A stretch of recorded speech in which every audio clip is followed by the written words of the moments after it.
IPL এর ইতিহাসে সবথেকে ভয়ঙ্কর ব্যাটিং লাইনআপ কোনটা?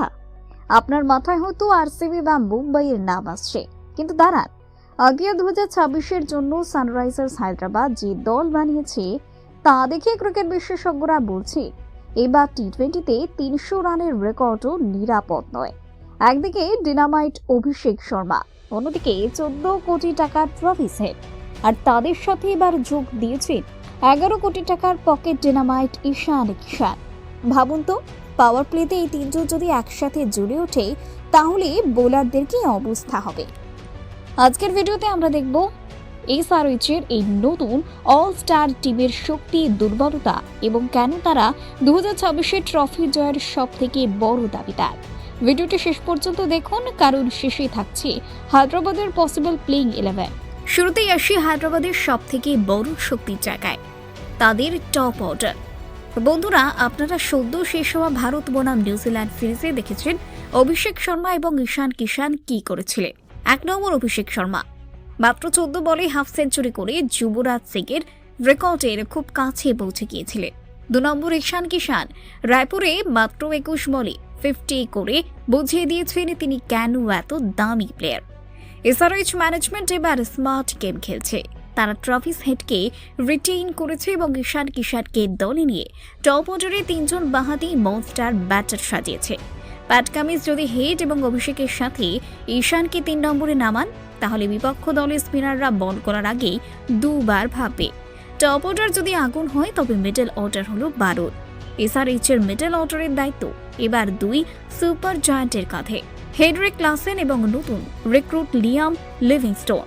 মজার ব্যাপার হলো এরা দুজনেই দক্ষিণ আফ্রিকার SA20 লিগে ডারবান সুপার জায়ান্টসের হয়ে একসাথে খেলে, তাই তাদের মধ্যে বোঝাপড়াটা চমৎকার। ক্লাসেন স্পিনারদের বিরুদ্ধে বিশ্বের অন্যতম সেরা ব্যাটার, আর লিভিংস্টোন যিনি 13 কোটি টাকায় দলে এসেছেন।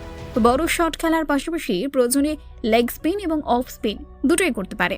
এছাড়া তরুণ তুর্কি নীতিশ কুমার রেড্ডি তো আছেনই, যিনি লোয়ার অর্ডারে ফিনিশারের ভূমিকা পালন করবেন।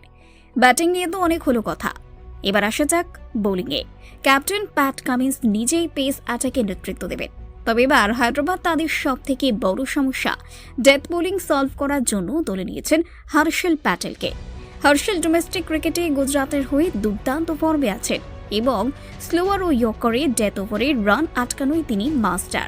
স্পিন বিভাগে লিভিংস্টোন এবং অভিষেকের পার্ট টাইম স্পিনের পাশাপাশি স্পেশালিস্ট স্পিনার হিসেবে থাকছেন তরুণ জিশান আনসারি বা মায়াঙ্ক মার্কান্ডে। তবে সত্যি বলতে হায়দ্রাবাদের পিওর স্পিন অ্যাটাক অন্যান্য দলের তুলনায় কিছুটা অনভিজ্ঞ মনে হতে পারে, যেটা তাদের একমাত্র দুর্বলতা হতে পারে। তাহলে সব মিলিয়ে এসআরএইচের পসিবল প্লেইং 11 কেমন হতে পারে চলুন দেখে নিই। Travis Head, Abhishek Sharma, Ishan Kishan, Nitish Kumar Reddy, Heinrich Klaasen, Liam Livingstone, Abdul Samad impact player, Pat Cummins, Harshal Patel, Bhuvneshwar Kumar অথবা জয়দেব উনাদকাট, মায়াঙ্ক মার্কান্ডে অথবা জিশান আনসারি স্ট্রেংথ। বিশ্বের সেরা পাওয়ার heating line up, 200 run chase করা এদের কাছে জলভাত। উইকনেস, অভিজ্ঞ ভারতীয় স্পিনারের অভাব, চিপক বা লখনৌয়ের স্লো পিচে তারা সমস্যায় পড়তে পারে। বন্ধুরা, প্যাট কামিন্স কি 2024-এর ফাইনালে দুঃখ ভুলে 2026-এ হায়দ্রাবাদকে কাপ জেতাতে পারবেন?